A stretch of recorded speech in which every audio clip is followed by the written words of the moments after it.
Saludos amigos de 3030, qué bueno que están con nosotros. Gracias por su amable y gentil sintonía para hoy ya domingo 8 de diciembre de 2024. Estamos en vivo como todos los domingos a través de la señal de TSI a nivel nacional y por las distintas plataformas de Televicentro a nivel mundial.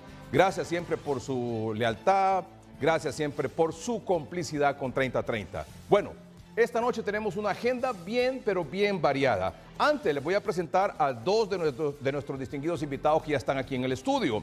El licenciado Asís Castellanos es el director de inteligencia de fuerzas productivas de la Secretaría de Trabajo. Gracias, licenciado Castellanos, por estar aquí esta noche. Bienvenido. Buenas noches, muchas gracias por la invitación. Pues esperamos tener esta conversación sobre un tema tan importante de interés nacional, como usted lo ha planteado aquí al principio del programa. Así es, el tema del empleo. Muy bien, ya vamos a hablar sobre eso. Y también nos acompaña el licenciado Alejandro Cafati, es oficial de Política Económica del Consejo Hondureño de la Empresa Privada. Licenciado, gracias por estar aquí, bienvenido. No, muchas gracias por la invitación. Es para nosotros desde el COEP un honor poder participar. Quisiera tomarme unos 30 segundos para poder dar una noticia.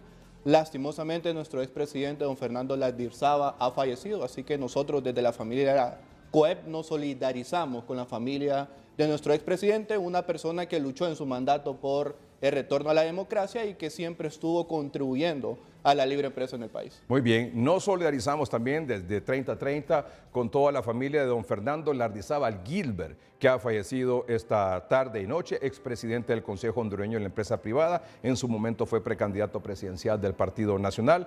Nuestra solidaridad con toda la familia Lardizábal aquí en la capital. Bueno, la agenda de esta noche para 3030 la compartimos con ustedes, amables televidentes. Teletón supera la meta y se anuncia ya un nuevo centro de rehabilitación en Nacaome Valle para 2025 y también la fábrica de prótesis en Tegucigalpa. Hondureños son los que más piden asilo en México. Hondureños, los que más asilo piden en México. Más de 2.3 millones de compatriotas tienen problemas de empleo según el Consejo Hondureño de la Empresa Privada. Además, el Congreso Nacional derogó ley de empleo por hora y se dictaminó sin lugar la ley de empleo parcial que presentó o que propuso el Partido Liberal. Y además, a 90 días de las elecciones primarias, comparece esta noche aquí en 3030 la consejera presidenta del Consejo Nacional Electoral, la abogada Cosette López. Esta es la agenda de esta noche aquí en 3030.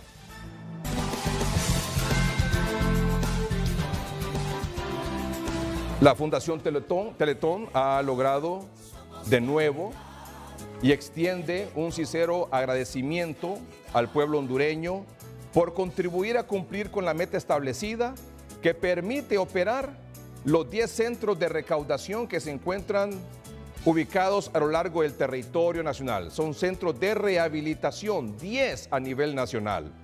Gracias al apoyo del gobierno, la empresa privada y sobre todo de la población, se garantiza un año más de atenciones. A ver, en este momento, 8 de diciembre, a las 0:42 anunciamos que la meta Teletón 2024 fue de 75 millones. Es la meta. Pero lo que alcanzó la gente... 78.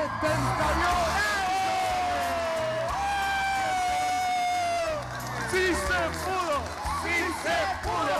¡Sí se pudo! ¡Sí se pudo! ¡Sí se pudo! ¡Sí se pudo! ¡Sí se pudo! Teletón 2024, una vez más, sobrepasamos la meta. Sí se pudo. 38.121.020 lempiras para seguir creciendo, para seguir haciendo obra justa y necesaria. Felicidades a la Junta Directiva, al presidente, a la directora de la Teletón, la doctora Vinelli, mi amigo Murra, José Luis Gerardo Rivera y a todos los directivos de la Fundación Teletón y por supuesto a la gente que nos está viendo, a la que colaboró, porque esto es una obra de amor de todo el pueblo hondureño, jóvenes, adultos, mayores, todo el mundo puede necesitar Teletón. Nos veremos el próximo año. Yo digo que es una obra justa y necesaria. Gracias, gracias a Dios, gracias al pueblo hondureño por esa solidaridad que siempre le ha caracterizado con una obra como es la Fundación Teletón. Gracias por unirse. Volvemos a repetir esa frase desde el principio de 1987. Juntos todo es posible, y hoy ha sido una muestra más de que Honduras unida puede salir adelante. Muchas gracias. ¡Que viva Honduras! Con este éxito del pueblo hondureño, la Fundación Teletón anuncia la creación para 2025 de un nuevo centro de atención, en esta ocasión en la ciudad de Nacaome, en el departamento de Valle, y también la creación de una fábrica de prótesis en la ciudad de Tegucigalpa, ampliando de esta manera la capacidad de producción de la que ya opera actualmente en San Pedro Sula. Somos calidad, en Teletón, somos calidad.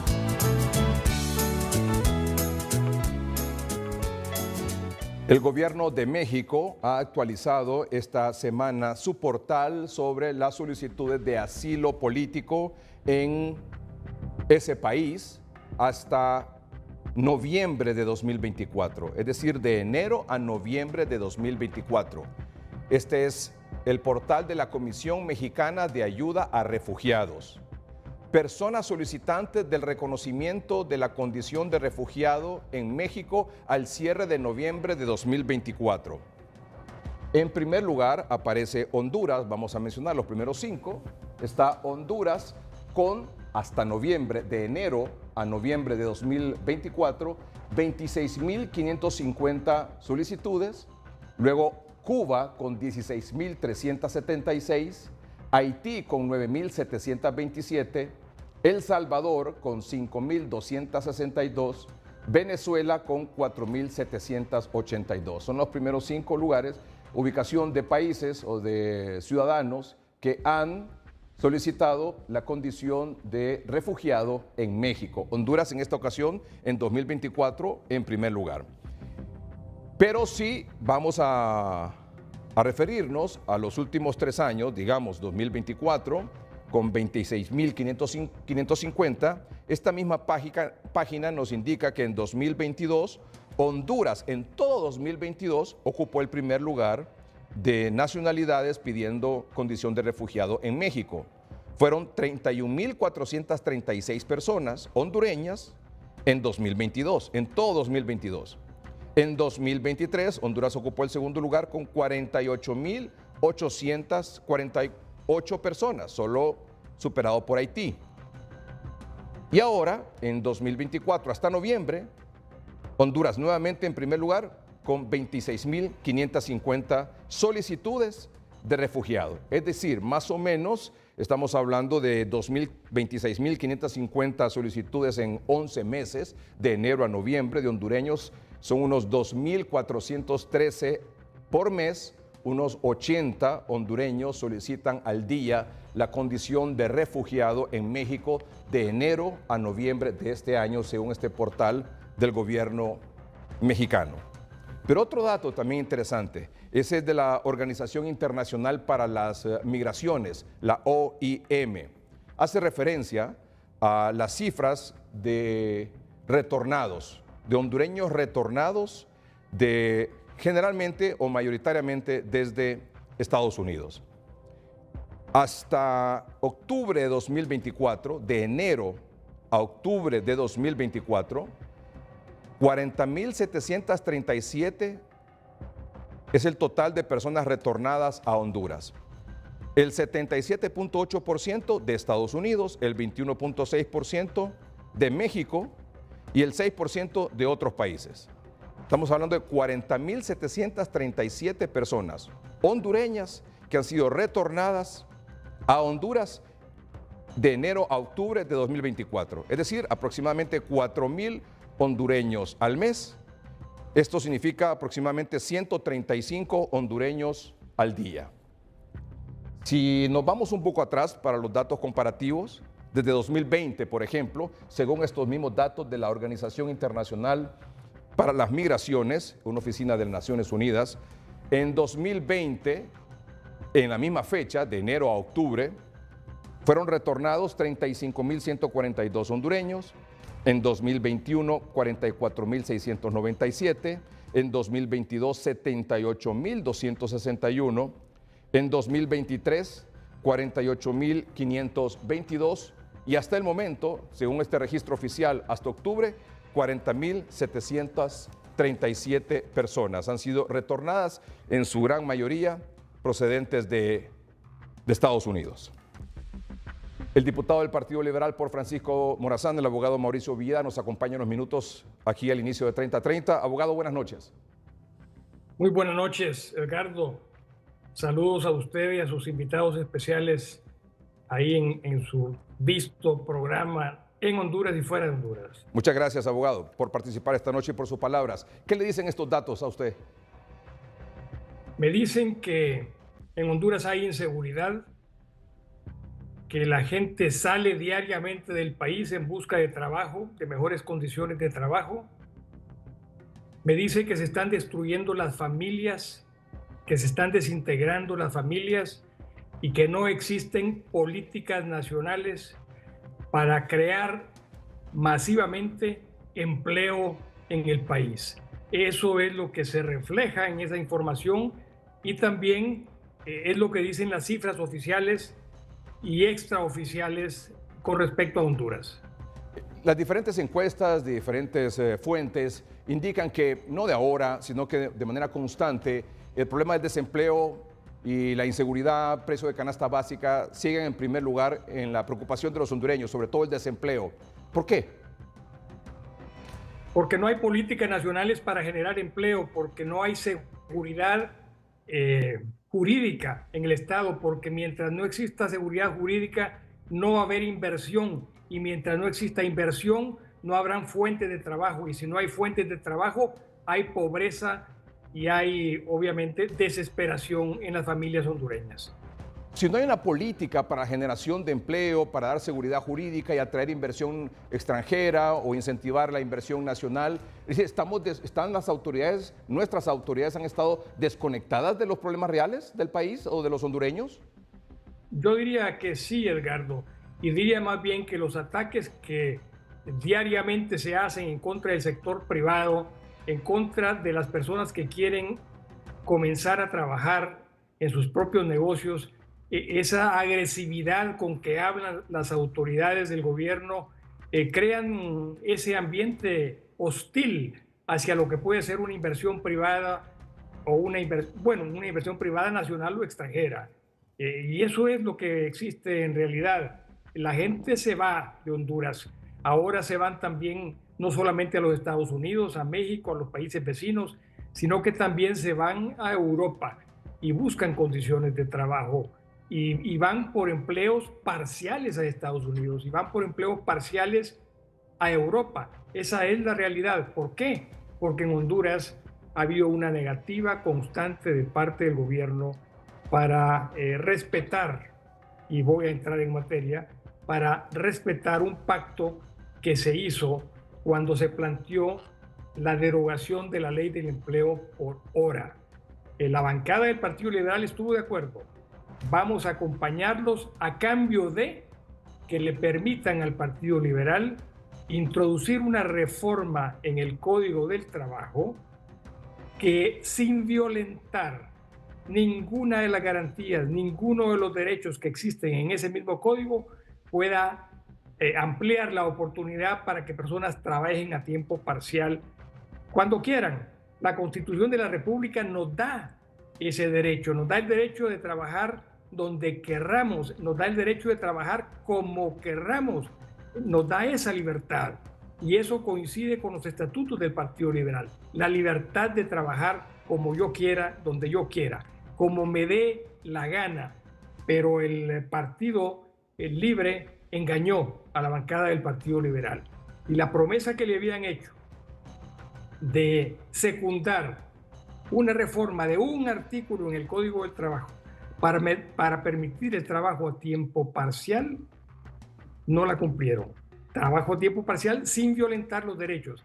Ahí a Televicentro han llegado diputados y funcionarios del actual gobierno a mentir han dicho que con la propuesta que se ha hecho se están violentando los derechos de los trabajadores, y no es así. El trabajo a tiempo parcial garantiza todos los derechos que están en el Código del Trabajo, absolutamente todos: el preaviso, la cesantía, la afiliación al Seguro Social, el descanso prenatal, el descanso postnatal. Todos los derechos que tiene un trabajador en Honduras se garantizan con el trabajo a tiempo parcial, porque lo único que hace esa reforma es permitir que yo, trabajador, pueda laborar menos horas de la jornada máxima legal. Si la jornada máxima legal es de 8 horas, el patrono y el trabajador, el empleador y el empleado podrían perfectamente pactar trabajar 4 horas al día, 3 horas al día, 6 horas al día. ¿Para qué? Para beneficiarse los dos. El trabajador que quiere estudiar y trabajar lo podría hacer. La madre de familia que quiere dedicarle tiempo a sus hijos podría perfectamente trabajar unas horas al día y otras dedicárselas a la familia. La madre o el padre que tengan un hijo con alguna discapacidad podrían perfectamente dedicarle más horas a la familia y unas cuantas horas al trabajo. Esa es la libertad de la democracia. Esa es la libertad que promueve el Partido Liberal. Esa es la libertad que está en la Constitución de la República. Pero Libre nos engañó y eso le va a pasar factura a Libre. El pacto de Libre fue: acompáñennos a derogar la ley y nosotros vamos a aprobar la reforma del Código del Trabajo. Y no lo hicieron. ¿Y esa reforma por qué se hizo? En primer lugar, por la situación social de Honduras. En Honduras queríamos nosotros garantizarle el empleo a medio tiempo a las personas que así lo quisieran, en base a una recomendación de la Organización Internacional del Trabajo, que recomienda el trabajo a tiempo parcial para mejorar la economía familiar y para mejorar también la economía del país. Ese proyecto fue respaldado por todos los diputados del Partido Liberal y fue respaldado también por las autoridades del Partido Liberal y se presentó. ¿Y qué pasó? Se engavetó. El presidente del Congreso Nacional, en funciones, le pasó el proyecto a una comisión de dictamen y la comisión de dictamen lo engavetó. Ni siquiera querían mandarlo a opinión de la Corte Suprema de Justicia, pero se insistió tanto que finalmente lo mandaron a la Corte Suprema de Justicia. Y la Corte Suprema de Justicia opinó favorablemente. Imagínese usted, la Corte Suprema de Justicia opinó favorablemente y luego viene la comisión y le dice a los medios de comunicación que han dictaminado desfavorablemente. Ese dictamen, en caso de que exista, no lo conocemos. Por otro lado, la comisión jamás de los jamases va a tener una autoridad mayor a la del Pleno del Congreso Nacional. Yo le aseguro a usted, Edgardo, que si ese proyecto llega al Pleno con un dictamen desfavorable por la comisión y se pone a discusión, el Pleno revoca la opinión desfavorable y lo aprueba, con toda seguridad, porque los diputados son representantes del pueblo y el pueblo quiere trabajo, no importa si es parcial o no. Y esa oportunidad de trabajo no se le está dando al pueblo hondureño. Le va a pasar factura a Libre el hecho de haberse negado a darle trabajo a los jóvenes, haberse negado a darle trabajo a las mujeres para fortalecer también la economía familiar. Yo no entiendo cómo es posible que después de hablar maravillas de lo que podría ser un apoyo a la sociedad, un apoyo a la clase obrera, un apoyo a las familias, un apoyo a las políticas sociales, Libre no tenga el valor, el coraje de someter ese proyecto al Pleno del Congreso Nacional. Es una contradicción grave en la que están cometiendo. Y repito, un dictamen favorable no es la última palabra. La última palabra la tiene el Pleno de la Corte Suprema de Justicia, que representa a todos los hondureños. Y en este momento la bancada de Libre es minoritaria. Y yo le afirmo que si esta próxima semana se somete a discusión ese dictamen desfavorable, lo reversa el Pleno y lo aprueba, porque hace falta trabajo parcial en este país. Que no vayan los hondureños, esos 2.500 hondureños que salen al día de Honduras en busca de trabajo en otros países, que no se vayan, que se queden aquí, pero que existan las oportunidades. Muchas empresas han cerrado y muchas han abierto en países vecinos. Yo estoy fuera de Honduras ahorita, estoy en Guatemala. Y aquí en Guatemala sí existe el trabajo a tiempo parcial. En El Salvador existe el trabajo a tiempo parcial. ¿Qué le pasa a los gobernantes hondureños? ¿Por qué esa mezquindad? ¿Por qué esa visión corta de no querer dar la oportunidad a los jóvenes hondureños, a las mujeres hondureñas que trabajen? Es una contradicción política que se va a pagar caro en las próximas elecciones. La Organización Internacional para las Migraciones dice que hasta octubre de este año han sido retornados a Honduras 40.737 hondureños, es decir, más o menos 4.000 al mes, 136 al día. Es decir, esa gente viene para acá a encontrar trabajo. Esa gente no encuentra trabajo porque no hay oportunidades de trabajo, no hay nuevas inversiones en el país. El inversionista no se quiere arriesgar en un país como este, que le cambian las reglas del juego de un día para otro, a invertir en Honduras. El inversionista quiere seguridad. Y más bien, mire usted la contradicción. Hay hondureños que están haciendo inversiones en Nicaragua, porque en Nicaragua, en El Salvador y en Guatemala sí encuentran seguridad jurídica y en Honduras no lo encuentran. Lo que está ocurriendo en el país es un desgobierno y no un gobierno ordenado, un gobierno visionario, un gobierno que pueda perfectamente crear políticas de trabajo. Es mentira que el proyecto presentado por el Partido Liberal ataca al trabajador o que ataque al empleador. Es mentira. Yo quisiera un ejemplo, un solo ejemplo de que eso podría ocurrir, porque el artículo que se reforma solamente dice que se puede trabajar a tiempo parcial, pero no reforma absolutamente nada más del Código del Trabajo. Le repito, preaviso, cesantía, seguridad social, vacaciones, descanso prenatal, descanso postnatal, jornadas máximas de trabajo o mínimas de trabajo pueden seguir existiendo. Lo único es que yo puedo escoger porque me da la gana, porque tengo libertad, porque soy hondureño, porque se deben de respetar mis derechos humanos. Yo puedo escoger menos días o menos horas de trabajo. Y eso es algo que en todos los países del mundo democrático existen. Pero en Honduras estamos llegando a una tiranía en donde el partido de gobierno está acaparando el ejecutivo, el legislativo, el judicial, el ministerio público y todo aquello que se les pueda atravesar en su proyecto de socialismo del siglo XXI.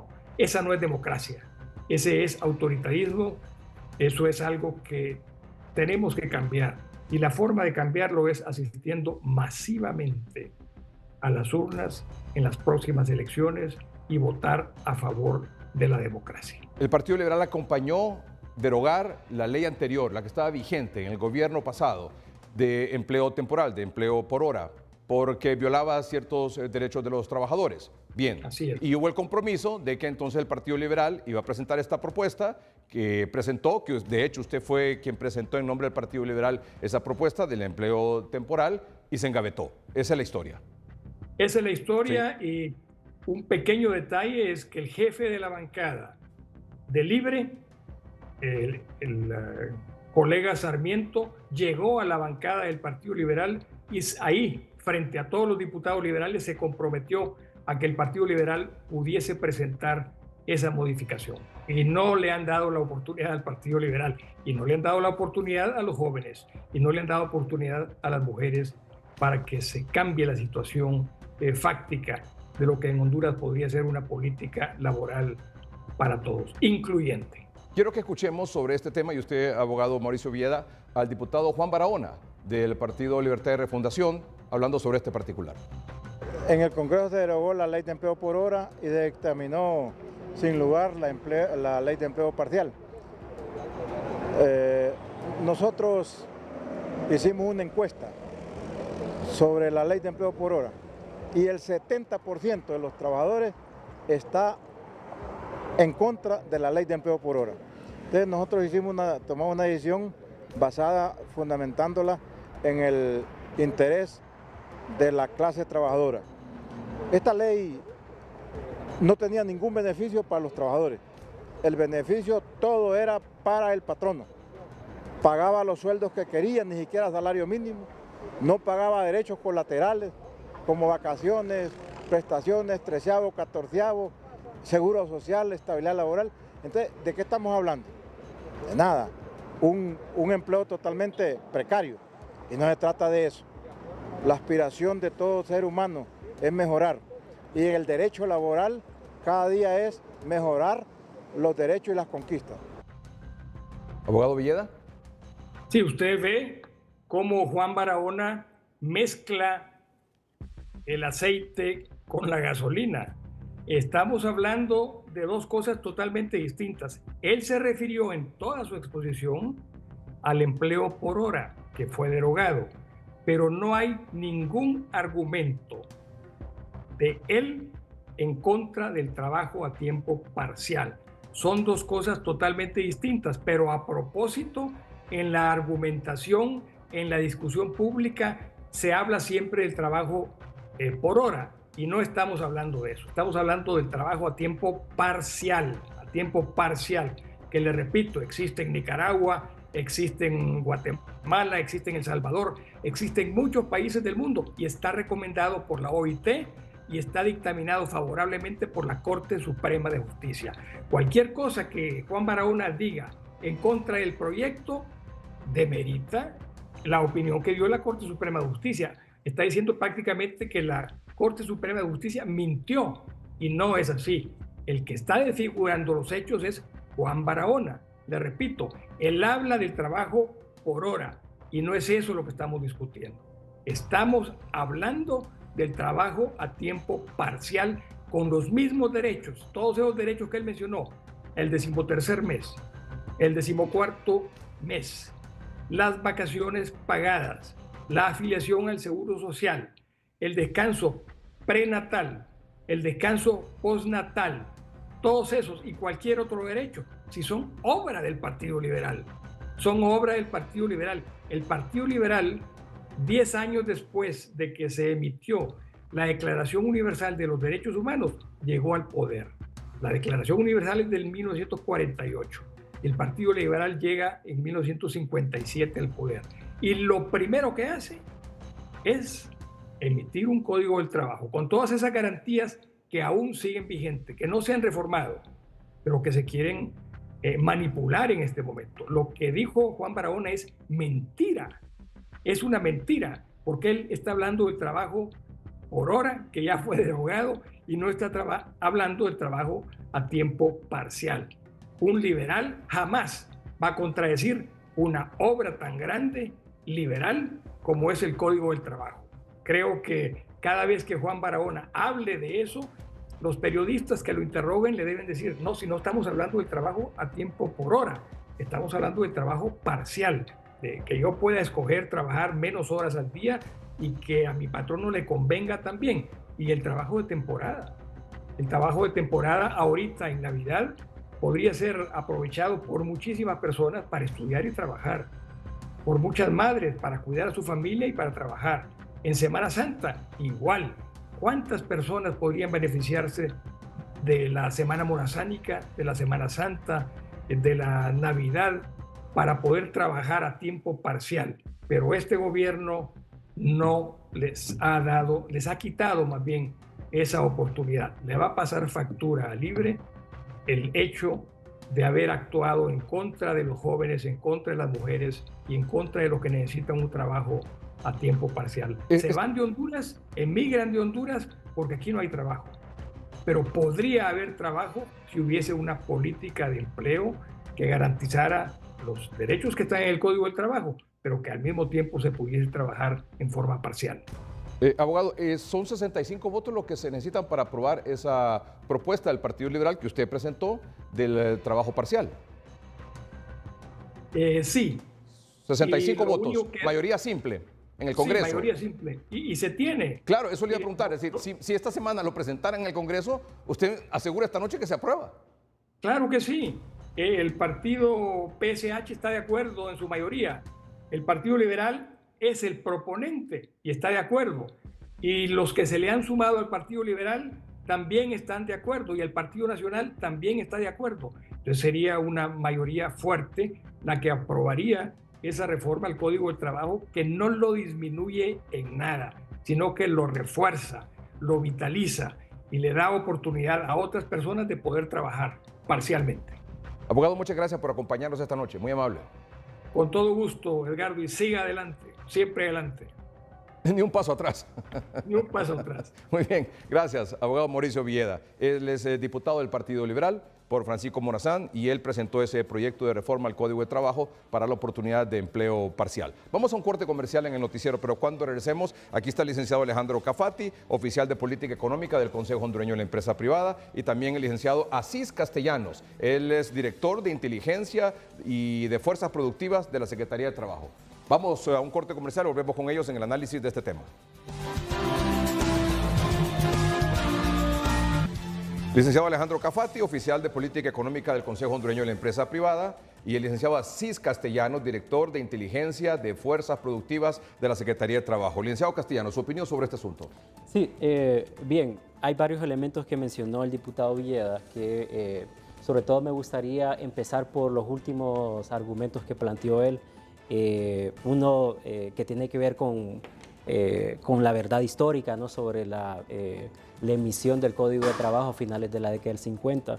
Él alude ahí que fue producto del Partido Liberal, cosa totalmente falsa en términos de la historia del Código, de cómo se emite el Código de Trabajo y producto de qué es. No es producto del esfuerzo del Partido Liberal, es producto de la lucha de los obreros y obreras que se organizaron en la década del 50 y que organizaron una de tantas huelgas, la más digamos, popular y la que más se conoce, es la que duró más de 2 meses y fue la huelga de 1954.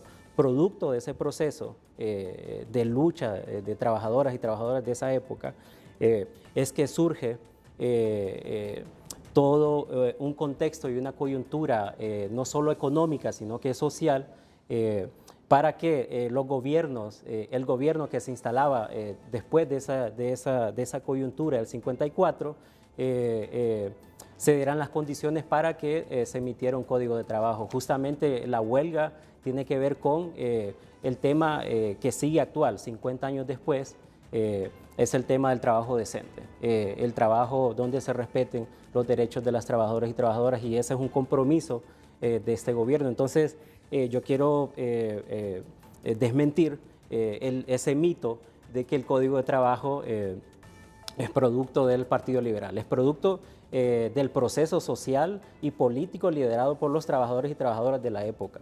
Eso en primer lugar. Otro elemento que plantea Villeda, el diputado Villeda, tiene que ver con que planteó que el gobierno no está impulsando políticas que incentiven el empleo y planteó más bien que la pobreza se ha elevado, cosa que hace poco nosotros, la Secretaría de Trabajo, en conjunto con el Instituto Nacional de Estadística, tuvimos un evento donde lanzamos justamente la última encuesta permanente de hogares, donde los datos dicen totalmente lo contrario de lo que está planteando el diputado Villeda. El diputado Villeda dice que la pobreza ha aumentado.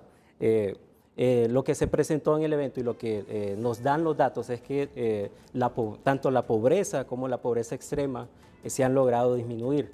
Es cierto que no son digamos, no son significativos en términos de de un año para otro, pero si lo vemos en un corte más de largo alcance, contamos desde el 2000, desde la coyuntura de la pandemia, que tuvo un impacto severo. 2020 para acá, digamos, los últimos 4 años. Hay una disminución de la pobreza extrema, y además hay un tema que se ignora y que no lo hablamos, tiene que ver con el índice Gini. El índice Gini se basa en varios elementos que analizan cómo se distribuye la riqueza que se produce en un país. El índice Gini también se logró disminuir en estos últimos años. ¿Eso qué quiere decir en términos prácticos?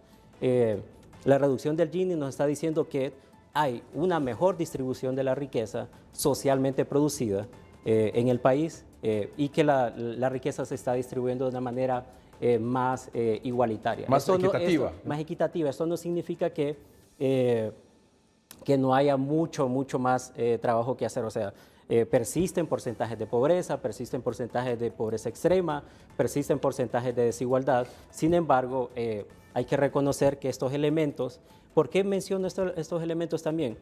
Porque para hablar de mercado de trabajo, el mercado de trabajo no se desarrolla, no tiene sus puntos de inflexión aislado de un contexto económico y social. Entonces, para hablar de mercado de trabajo también tenemos que explicar cómo se comportan los índices de pobreza, de desigualdad, claro. Cómo se recupera la economía también. Y cuando usted hace referencia, por ejemplo, a una disminución de la pobreza y de la pobreza extrema en los últimos 4 años, digamos, más o menos ¿qué porcentaje estamos hablando? Bueno, según los datos, se los voy a mencionar rápidamente, según los datos que presentamos en conjunto con el Instituto Nacional de Estadística. Con el Instituto Nacional de Estadística, nos plantea que, permítame,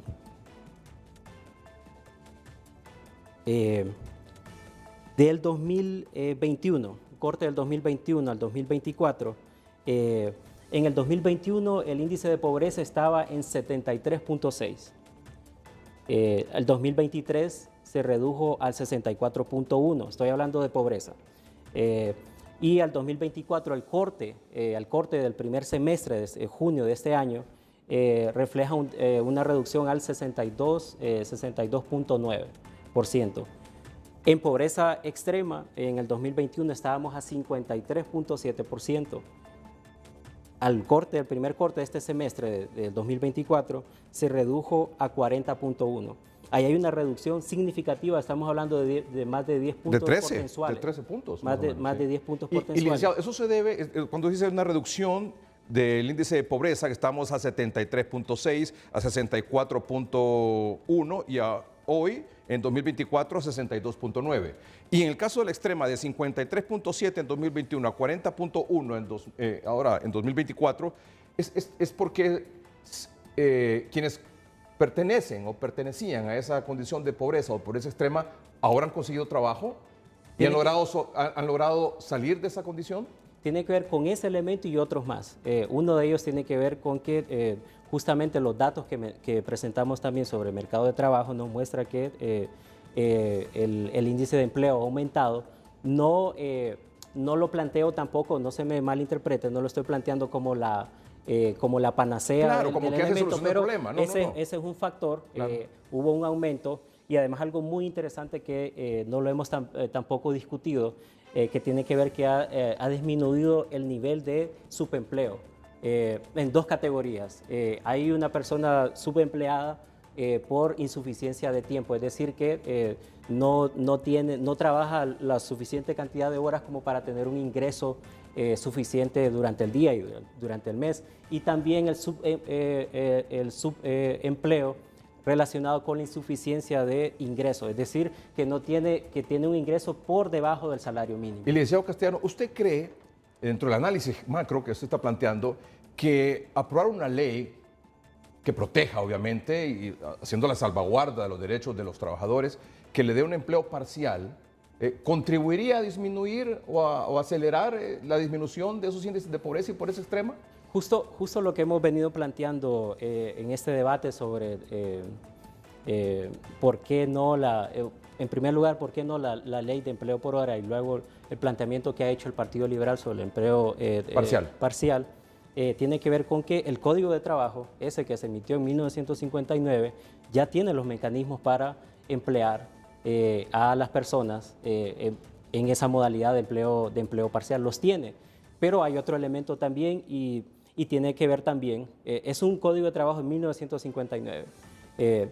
El Código de Trabajo, sin lugar a dudas, necesita reformas. Sin embargo, son reformas que tienen que ir encaminadas a asegurar el empleo decente. Una vez más lo menciono, el empleo decente que asegure los derechos de las trabajadoras y trabajadoras.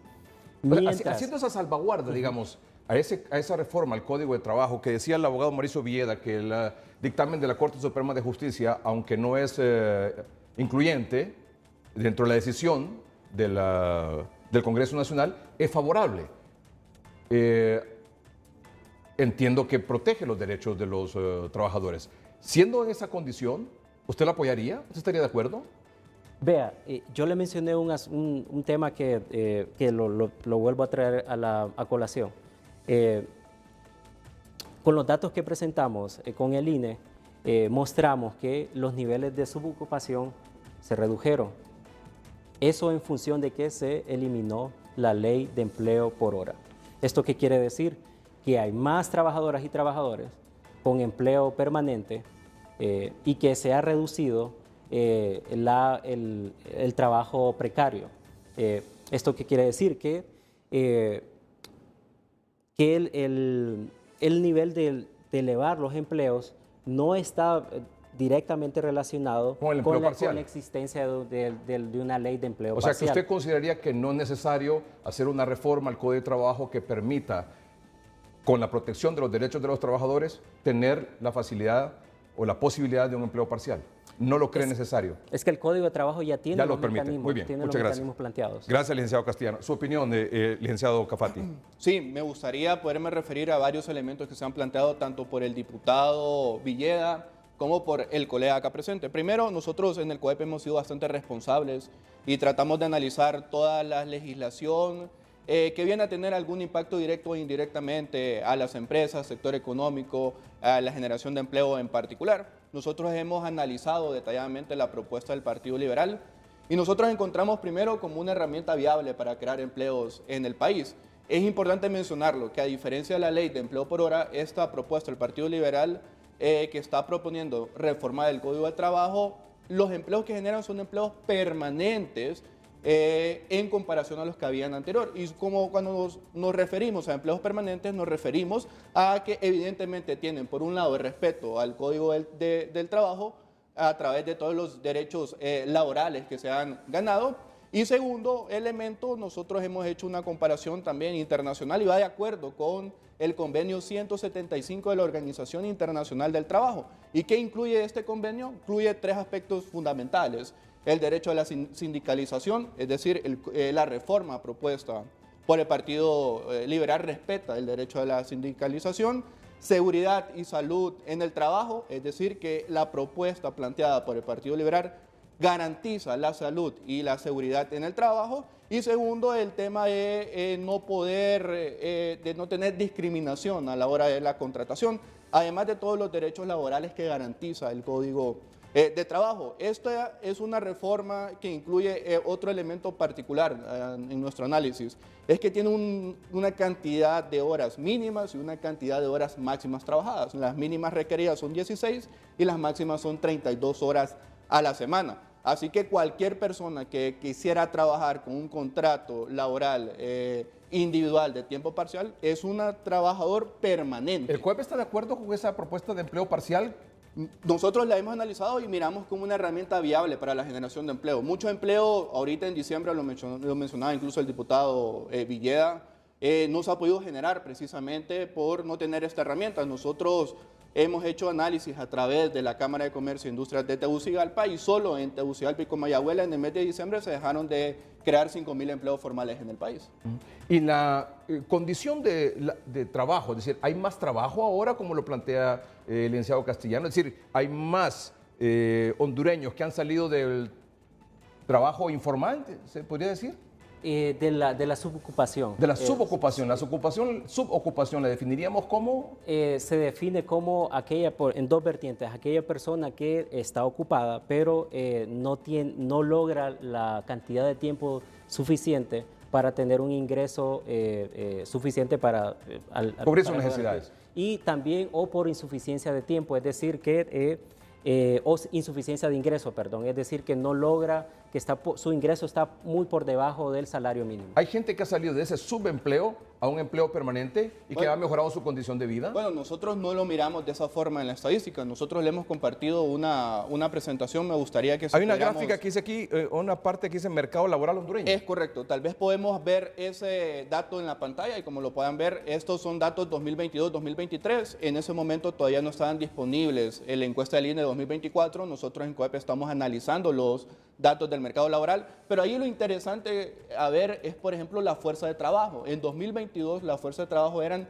3.900.000 hondureños y en 2023 3.800.000, es decir, una reducción de cerca de 96.000 hondureños. ¿Por qué se reduce la fuerza de trabajo? Es la primera pregunta a plantear. En teoría la población hondureña está creciendo, somos arriba casi prácticamente los 10 millones de personas. Obviamente la fuerza de trabajo debería incrementarse en la misma proporción. En Honduras se está reduciendo. ¿Por qué? ¿A dónde están? Y yo creo que, y el análisis que hemos dado, primero el INE no ha dado respuesta oficial a qué se debe la reducción en la fuerza de trabajo y eso es un reclamo que hago como ciudadano y primero como ciudadano y después como profesional. Creo que el INE debería de aclarar por qué se reduce la fuerza de trabajo en el país. Usted dice, en 2023 hubo una reducción de 96.627 hondureños trabajando. No, de la fuerza de trabajo, es decir, todos los hondureños que estamos en edad de trabajar y podemos trabajar en Honduras, en vez de incrementarse año con año, se reduce. Primero, una observación un poco impresionante es, más bien nosotros deberíamos de pensar que se está incrementando. La razón lógica que nosotros encontramos de la reducción de este dato podría ser con el tema de la migración que usted planteaba al inicio. Casualmente hay cada vez más hondureños que están migrando y es precisamente cuando uno ve las diferentes encuestas, los sondeos de opinión del ERIC, por ejemplo, plantean como el principal problema de la sociedad hondureña es económico, es generación de empleo. No hemos dado respuesta a este tema. Dice, el gobierno no ha dado respuesta al problema del desempleo.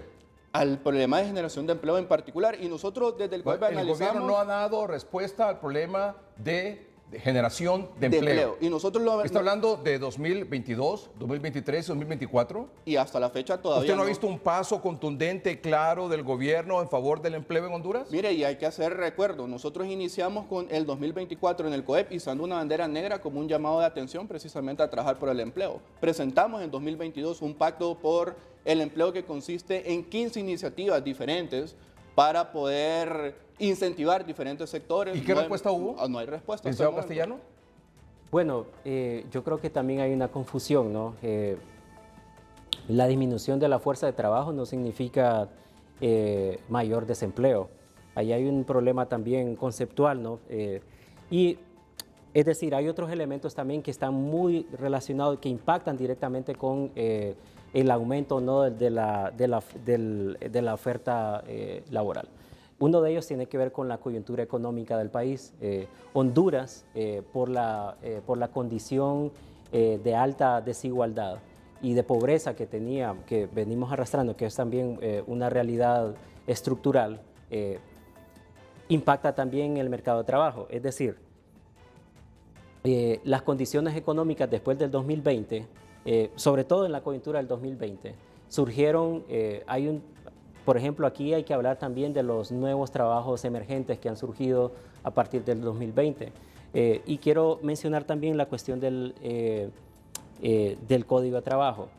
El problema no es que el gobierno o desde la posición de Estado se esté en contra de la ley de empleo parcial que se está planteando en este momento. El problema medular tiene que ver con que hay un alto riesgo de que eso signifique a largo y mediano plazo la reducción de los ingresos de trabajadores y trabajadoras que entren a trabajar, a emplearse bajo esa condición. Tiene que ver con la reducción de los ingresos.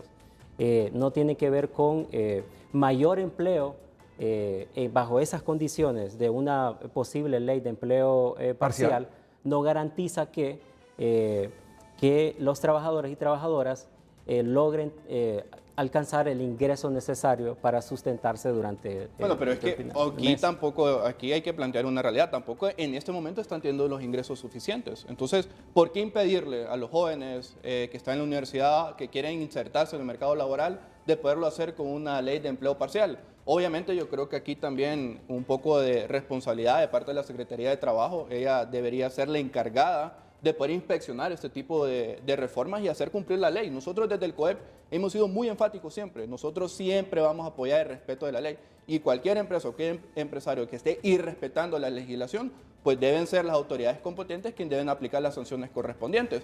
Pero aquí queremos satanizar al sector privado, pero no miramos la otra parte, que es quien debe aplicar correctamente la legislación, que es la diferente institucionalidad nacional. Así que a la par de este tema también debemos de hablar de un fortalecimiento institucional para hacer cumplir la legislación nacional. Muy bien, permítame hacer un corte comercial. En un momento continuamos. También aquí esta noche, aquí en 3030, ya está aquí en el estudio, en un momento va a comparecer aquí en el programa, es la abogada Cosette López, ella es la consejera presidenta del Consejo Nacional Electoral. Estamos ya a partir de hoy a 90 días de las elecciones internas y primarias de 3 partidos políticos, del Partido Liberal, Partido Nacional y del Libre. Ya volvemos.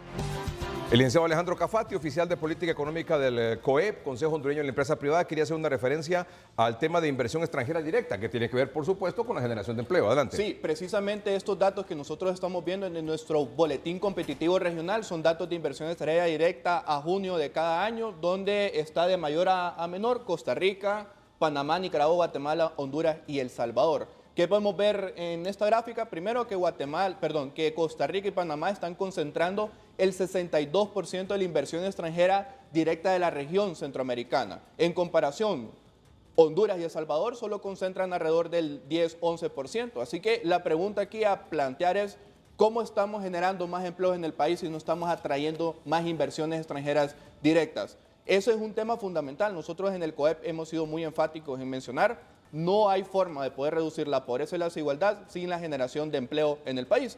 Y otro elemento particular, y hablando de mercado laboral, es el panorama laboral de las mujeres. En Honduras, el 53% de la población son mujeres y 4 de cada 10 hogares son encabezados por mujeres. Sin embargo, en el dato abajo lo podemos ver, y es un dato que a nosotros nos preocupó cuando lo observamos, la participación laboral de la mujer desde el 2021 al 2023 se ha reducido de 48.7% a 40%, una reducción de 8.7%. Y eso es preocupante. No hay ningún país en el mundo, y peor, en vías de desarrollo, que pueda salir del subdesarrollo y de la pobreza sin incluir a las mujeres en el mercado laboral. Muy bien, licenciado Asís Castellano, concluimos.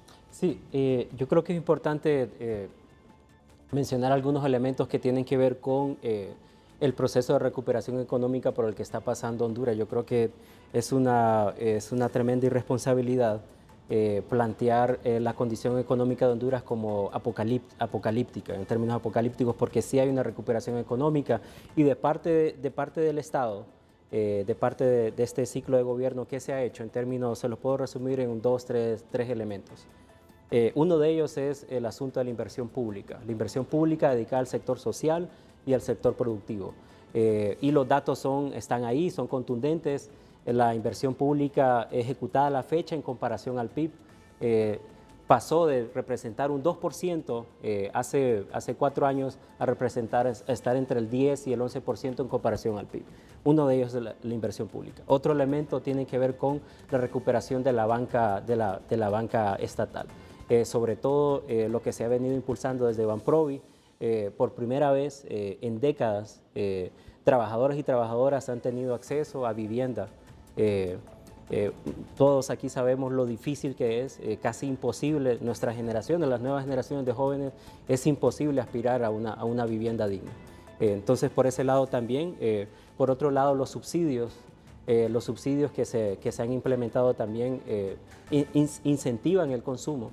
Y eso visto desde la microeconomía es muy importante porque ¿qué significa en la práctica? Que mientras se subsidia, por ejemplo, el combustible, el trabajador o la trabajadora tiene acceso a comprar más.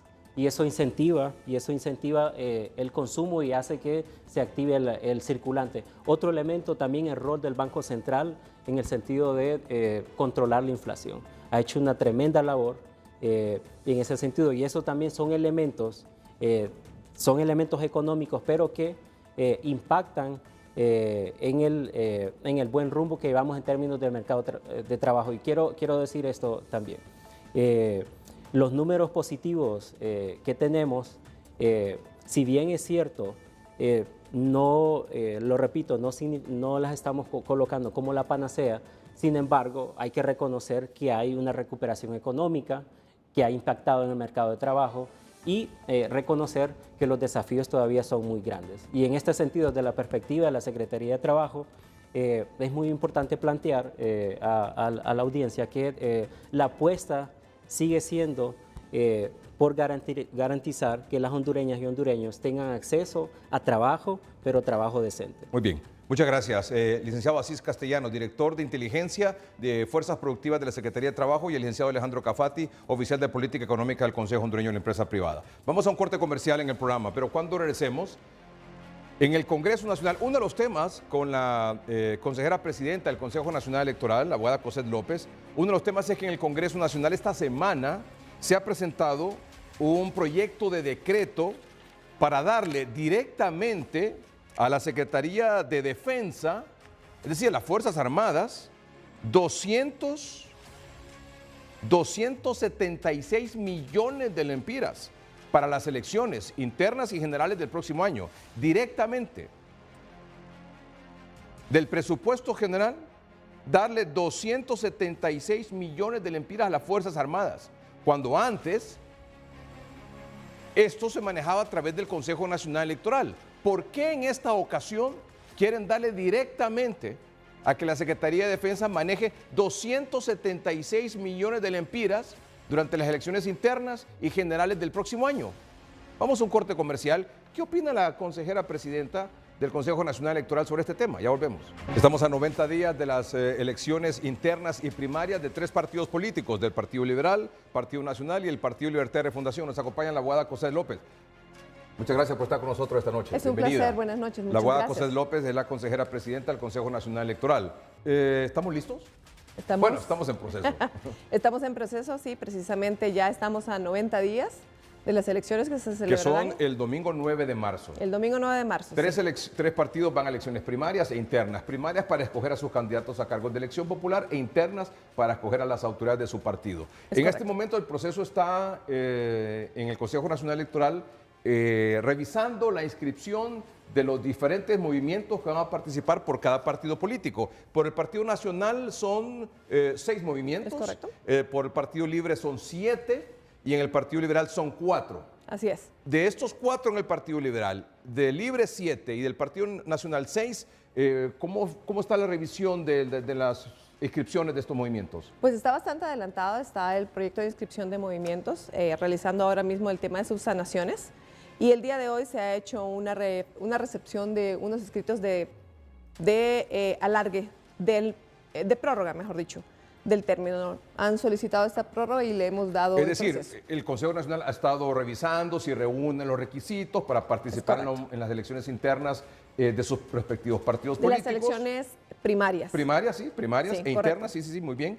Y en este proceso de revisión del Consejo Nacional Electoral, ellos han tenido que hacer algunas correcciones de algunos errores, algo que haga falta, y el Consejo Nacional Electoral les ha permitido hacer estas subsanaciones hasta el día miércoles, este próximo miércoles, 11 de diciembre a las 12 del mediodía. Es correcto, el plazo vencía el día de hoy, se había dado un plazo de 5 días, y el día de hoy estaba venciendo, sin embargo, pues a solicitud de varios movimientos de distintos partidos, se ha dado la prórroga esta tarde, ha cumplido con las características las solicitudes y pues se ha dado hasta el miércoles. Y con eso también se ha detallado que se dará anuncio de qué partidos, qué movimientos, de qué partidos cumplen con todos los requisitos ya el día 16 y no el 13 como inicialmente estaba establecido. O sea, de mañana en 8, o sea, el lunes 16, el Consejo Nacional Electoral va a anunciar públicamente si participan los 4 movimientos del Partido Liberal, los 7 del Libre y los 6 del Partido Nacional. Con base en toda la revisión, tanto de los requisitos cuantitativos como cualitativos, ya podremos decir el lunes 16 al mediodía qué movimientos estarán participando y podrán el 20 de diciembre participar el 20 en el sorteo precisamente de la posición en las diferentes ¿Cómo papeletas. van a quedar en la papeleta, verdad? Sí, correcto. ¿Y hasta el momento los 4 del Partido Liberal van avanzando? Pues todos van avanzando y están haciendo subsanaciones. De hecho, parte de la sustentación en la cual ellos presentaron dentro de sus escritos fue precisamente que este fin de semana no podían obtener requisitos como constancias de vecindad que tenían que subsanar, porque eran precisamente días inhábiles en las diferentes alcaldías. Así que, bueno, en ese contexto se dieron las prórrogas y están haciendo ese tipo de cosas. Pero la verdad es que la mayoría de los partidos y movimientos ya estaban presentándolas y el trabajo es bastante acelerado en el movimiento, en el proyecto de inscripción de O movimientos. sea, son 17 movimientos, ¿verdad? Pues sí, son 17, 17 movimientos, es decir, 4 en el Partido Liberal, 7 en Libre, el Partido Nacional 6. Por ejemplo, el 16, el lunes 16 se anuncian si todos los movimientos participan y el viernes 20 de diciembre son 2 fechas claves que siguen a continuación en el cronograma electoral.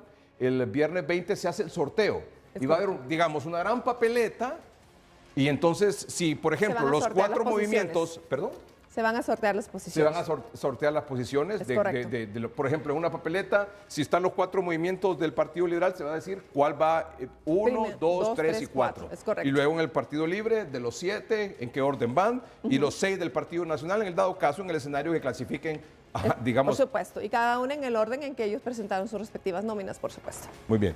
Esas son como las 2 fechas claves. Es correcto, que por sigan, ahora. Que sigan a continuación, ahora en Sí. diciembre, ¿verdad? Sí. Muy bien. ¿Cuántos electores cree usted que van a estar listos o aptos para poder votar en las elecciones primarias del 9 de marzo? Bueno, creemos, por ahora estamos haciendo la depuración. El 24 de diciembre tenemos una fecha crucial en que debemos trasladar a los partidos políticos un listado de electores ya muy bien. para esta fecha, que también lo tenemos en el cronograma que he acompañado también a una presentación que habíamos traído y vamos a poder observar. Así que estamos ahora mismo haciendo un cruce de notas nuevamente con el Registro Nacional de las Personas para que podamos hacer una depuración de esto, porque también estamos haciendo una verificación con asuntos relacionados con registro en el exterior. Muy bien, es decir, la fecha del 16 de diciembre es clave porque se define qué movimientos participan, la fecha del 20 de diciembre es clave porque se va a definir el sorteo de todos los movimientos en cada partido político y la fecha del 24 de diciembre nos dice el de cuántos. entrega del listado definitivo de electores en medios electrónicos. Por ejemplo, en las elecciones de 2021 participaron 5, es decir, estaban aptos para votar, tanto en las primarias como en las generales, 5.165.000 hondureños. Entiendo que para estas próximas elecciones, de tanto las primarias como las generales, de 2025, van a estar aptos para votar unos 600.000 más, es decir, aproximadamente unos 5.8 millones de hondureños. Calculando, más o menos, en febrero teníamos aproximadamente 5.700.000 y tanto de mil, entonces estamos calculando 5.8 millones aproximadamente.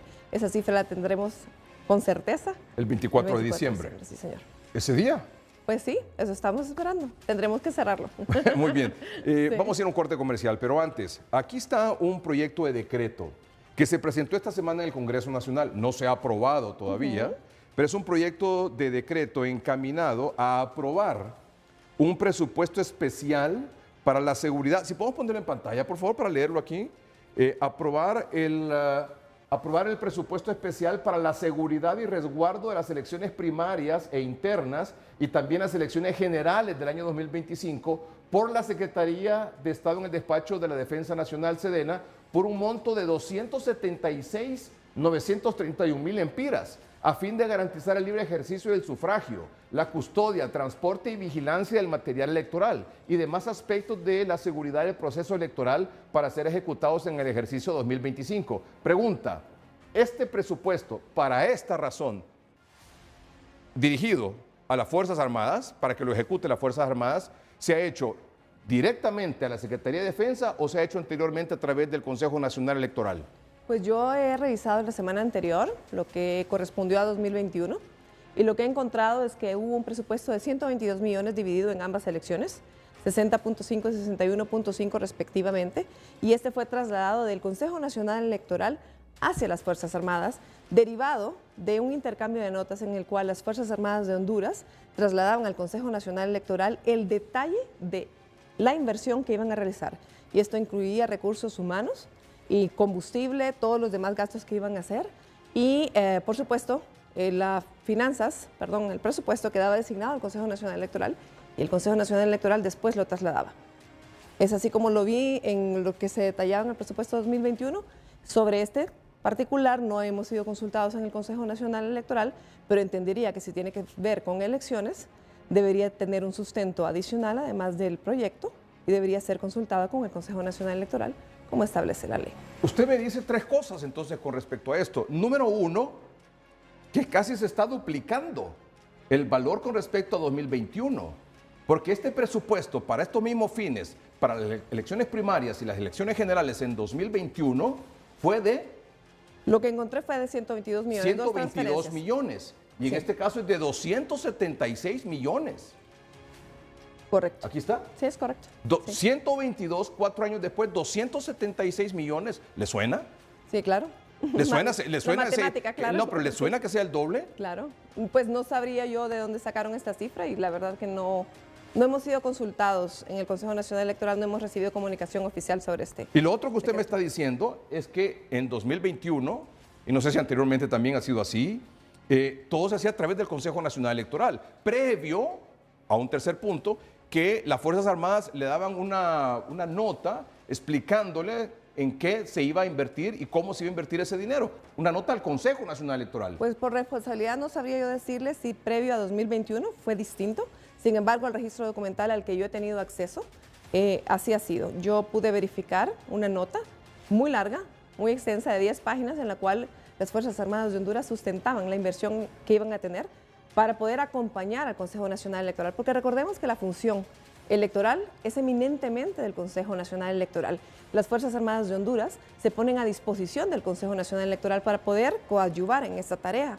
Y en ese sentido, de hecho, es un mes antes que se ponen a disposición. No es una tarea que llevan por separado, sino coadyuvando y bajo la autoridad del Consejo Nacional Electoral. Entonces, o sea, ¿le parece bien que se apruebe un presupuesto directamente a la Secretaría de Defensa para fines electorales? Creo que es un asunto que tendríamos que analizar en conjunto, como corresponde a un órgano colegiado como es el Consejo Nacional Electoral, y si esto eventualmente debe ser sometido al conocimiento del Consejo Nacional Electoral, me reservaría mi opinión para hacerlo de manera colegiada. Sin embargo, sí me parece que es bastante diferenciado el proceso que se está siguiendo, me parece que debería ser un poco más sustentado y que pues carece de los elementos que ha tenido en el pasado y que tengo documentados respecto de 2021. Sí. Y además, usted, el Consejo Nacional Electoral, usted como presidenta, ¿ha recibido alguna nota de las Fuerzas Armadas o la Secretaría de Defensa diciéndole, mire, nosotros necesitamos este presupuesto para esto y esto y esto? He indagado la semana anterior si se ha recibido algo al respecto y no. También indagué si se recibió previo a la aprobación del presupuesto de 2024 y no se recibió. Y es por eso precisamente que pude dar con la nota de 2021, que tiene 10 páginas, está bastante documentado. Y también pude por eso ver incluso el formulario F01 en el cual se hizo la transferencia de 60.5 millones primero y 61.5 millones después en ambas elecciones, primarias y generales de 2021. Pero una transferencia del CNE a las Fuerzas Armadas. Sí, señor. No una entrega directa como se pretende ahora. No, señor. No así. Es distinto. Es distinto el proceso, muy distinta la suma. Y como le digo, no tenemos elementos ni documentales, ni verbales, ni de otro tipo para sustentar. No podría yo darle razón de qué motiva este tipo de decreto, de por qué se está haciendo así, ni cuál es precisamente, ni en qué lo sustentan ese tipo de cifra. ¿Usted no tiene la menor idea de esto? Pues no hemos sido informados como autoridad.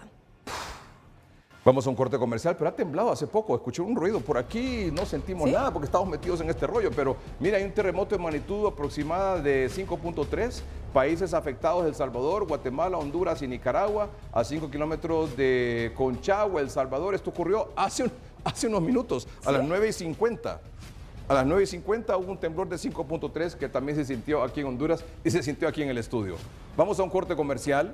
En un momento continuamos. Y sobre este tema, bueno, hemos recibido muchas llamadas, Aguada, quiero decirle, y mensajes. Mucha gente quiere participar sobre este asunto de este presupuesto que en el Congreso Nacional se le pretende aprobar directamente a la Secretaría de Defensa Nacional por 276 millones de lempiras para el tema del sufragio, custodia del transporte y vigilancia del material electoral. Es decir, ¿aquí usted interpreta que esto va directo para las Fuerzas Armadas o hay alguna interpretación de que esto va primero al CNE y después del CNE a las Fuerzas Armadas? Bueno, el texto que se nos presenta dice que es para la Secretaría de Estado en el despacho de Defensa Nacional. Entonces, no dice ahí que no vaya dice para CNE, ¿verdad? No dice Consejo Nacional Electoral, definitivamente. Y además, ese mismo presupuesto para las internas y las generales que se aprobó al CNE y del CNE pasó a las Fuerzas Armadas, en 2021 fue de 122 millones. Esas son las transferencias que yo he encontrado en la documentación del Consejo Nacional Electoral. Y en este caso es de 276 millones directamente a las Fuerzas Armadas, es decir, 154 millones más. Así parece ser, sí señor. Eso es lo que dice el documento que me presenta, sí. ¿Y ustedes no han sido consultados? Pues hasta este y usted momento espera no. ser consultada, por supuesto, Pues, los tres consejeros. Pues verá, licenciado, esa es una atribución del Consejo Nacional Electoral. La supervisión, la organización de las elecciones le corresponde al Consejo Nacional Electoral. Las Fuerzas Armadas de Honduras pasan a disposición del Consejo Nacional Electoral el 9 de febrero, un mes antes de las elecciones, y es bajo el Consejo Nacional Electoral y sus términos que las Fuerzas Armadas van a ejecutar esto, no al revés. Entonces todavía no tengo claro cuáles son los supuestos para que se haya realizado esto. Esperaría yo que seamos consultados en los próximos días, ¿verdad? ¿Le parece extraño? Pues me parece inusual, no conozco la sustentación. Esperaría yo que esto tenga el sustento parecido a lo que tenemos nosotros en el Consejo Nacional Electoral documentado 2021, que son 10 páginas en donde está desde el recurso humano, los lubricantes, los furgones y todo, y pues el proyecto se estructura en el Consejo Nacional Electoral. Se dice a dónde se van a llevar las urnas, cuáles son nuestros centros de votación. Yo le he traído incluso el mapa de los centros de votación. Ese en el Consejo Nacional Electoral es nuestra responsabilidad. Nosotros somos los que supervisamos, nosotros somos los que vigilamos el proceso, ellos coadyuvan. Entonces entendería yo que el sustento ha pasado por alto, olvidando las premisas constitucionales y legales que revisten esto, así que esperaríamos estar siendo consultados próximamente. ¡Wow! ¿Se pasa por encima de la Constitución esto? Pues yo pensaría que de alguna manera se está pasando por alto porque no hemos conocido del tema. El Consejo Nacional Electoral. Bueno, de hecho el cronograma que traía para que pudiéramos ver hoy que estamos a 90 días de las elecciones y a 3 días de cumplir 90 días de haber asumido el cargo, reconoce este tema de que el 9 de febrero pasan a las Fuerzas Armadas a formar parte pues, de todo este andamiaje en la supervisión y la organización. Y bajo la jerarquía del Consejo Nacional Electoral. Así es, así lo establece la Constitución. El otro tema, la biometría. Este es el aparato que, sí, que se va a utilizar por primera vez en las elecciones primarias. Sí, fíjese. Y esta vez sobre la biometría. ¿El dispositivo garantiza que una persona no vote 2 veces? ¿No indica por quién votó? Los dispositivos deben llegar en las mesas, no pueden perderse, no puede perderse uno. De ser así, se debe deducir responsabilidad y desconectar un dispositivo podría constituir un delito electoral. Bueno, sí, me gustaría exponer algo. Ahora mismo nosotros estamos en el proceso de contratación de la biometría y sabemos que estamos cortos de tiempo. Pero la biometría fue un tema de una garantía importante que se dio en el 2021. Ahora estamos por primera vez organizando las elecciones primarias con esta ley. Las elecciones primarias e internas anteriores fueron organizadas con la ley anterior. Las generales con la ley actual. La biometría por primera vez se va a implementar ahora. Yo particularmente me hubiera decantado porque hubiera solo un dispositivo biométrico. Sin embargo, la logística y la manera en que está diseñada la ley implica que va a haber un dispositivo biométrico para cada partido político. Es decir, si está la mesa 25 nacionalista, mesa 25 del Partido Libertad y Refundación y mesa 25 del Partido Liberal, va a haber un dispositivo de estos o parecido en cada mesa. Y usted cuando vaya a votar deberá poner su huella, que lo deberá identificar. Estos tendrán una interconexión entre sí. Si usted no conocía el dispositivo, conózcalo. Yo lo conocí hace 2 semanas. Momentito.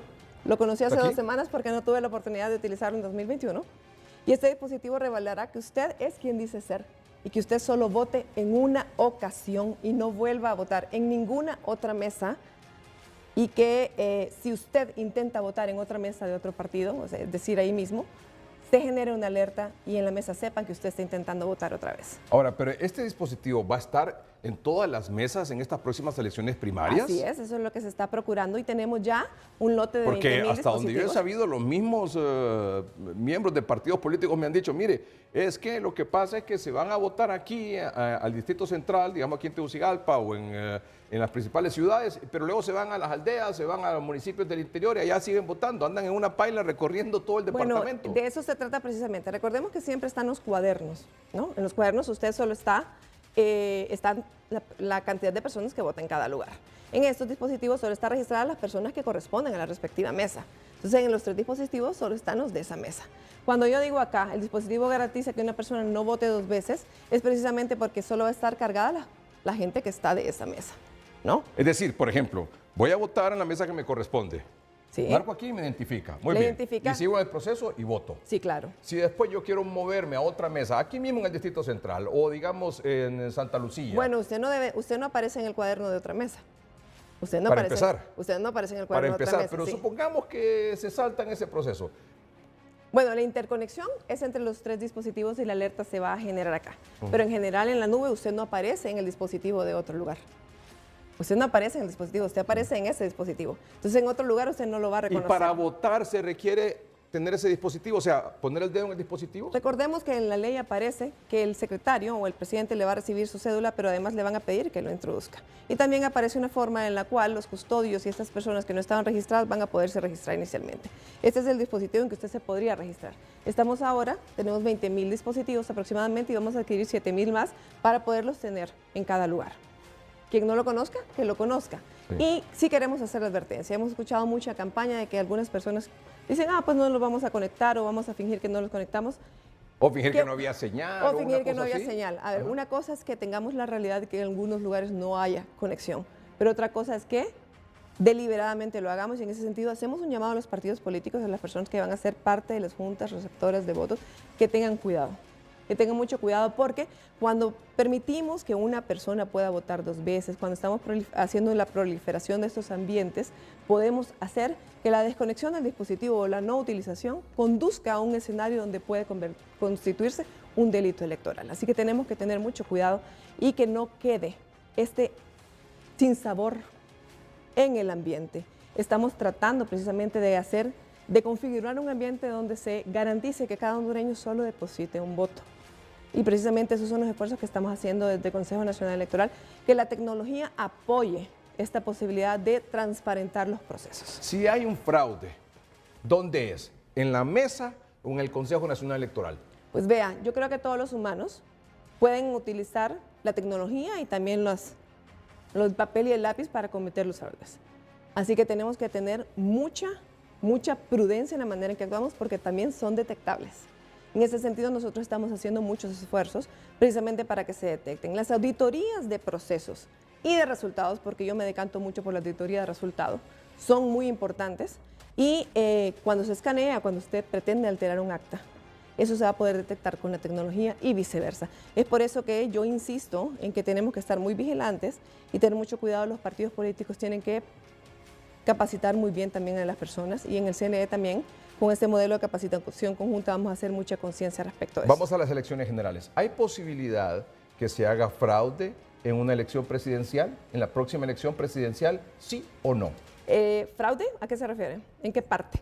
¿Fraude en el resultado? Bueno, nosotros estamos poniendo todo el empeño. En que se porque diga que ganó exista- alguien que no ganó.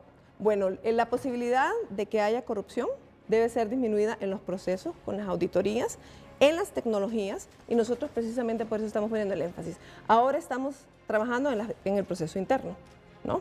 Estamos trabajando en el proceso interno y por eso estamos en cada tecnología aplicando el tema de auditorías. Ahora en las elecciones generales también haremos el mismo énfasis y con mucho más. Auditoría. Claro, Muy la bien. auditoría es muy importante y de hecho yo quiero rescatar un concepto. Me parece que la auditoría debería aplicarse desde mucho antes. Desde ya nosotros deberíamos tener auditoría y no ponerla hasta después. Claro. Y como digo, no solo auditoría de los procesos, porque los procesos no son un fin en sí mismo. Los procesos son precisamente para los resultados, porque estamos en auditoría de elecciones. La tecnología no es un fin en sí mismo en estos Muy bien. casos. Y tenemos apenas un minuto para cerrar. ¿Cuáles son los principales retos y desafíos? Bueno, los retos y desafíos pensaría yo para estas elecciones. Tenemos desafíos de orden logístico. Ha pasado mucho tiempo y las zonas rurales y urbanas siguen sin acceso a electricidad ni conectividad. Y creo que más allá del tema de que vayamos a tener elecciones o no, ya deberíamos estar superando el tema de electricidad, porque en estos lugares donde se instalan las urnas, tenemos niños estudiando todo el tiempo. Ya deberíamos haber empezado a superarlo, ¿no? Y seguimos teniendo una amplia cantidad de lugares que tienen una señal fluctuante o el tema de que no tienen electricidad. El tema de la desinformación. El combate a la desinformación es muy importante y en esto juegan un rol fundamental los líderes de opinión y también los medios de comunicación. Fomentar el acceso a la información veraz es muy, muy importante y es bastante crucial. A veces el exceso de trabajo no nos permite estar día a día precisamente combatiendo esta falta de información, pero el CNE se ha visto últimamente bajo una ola de ataque permanente y realmente que o trabajamos o estamos desmintiendo este tipo de cosas, ¿verdad? Pero es muy complicado poder liderar y dar certidumbre cuando la desinformación es la que va llevando la delantera. La participación ciudadana, nosotros de verdad que esperamos que la participación ciudadana sea más activa.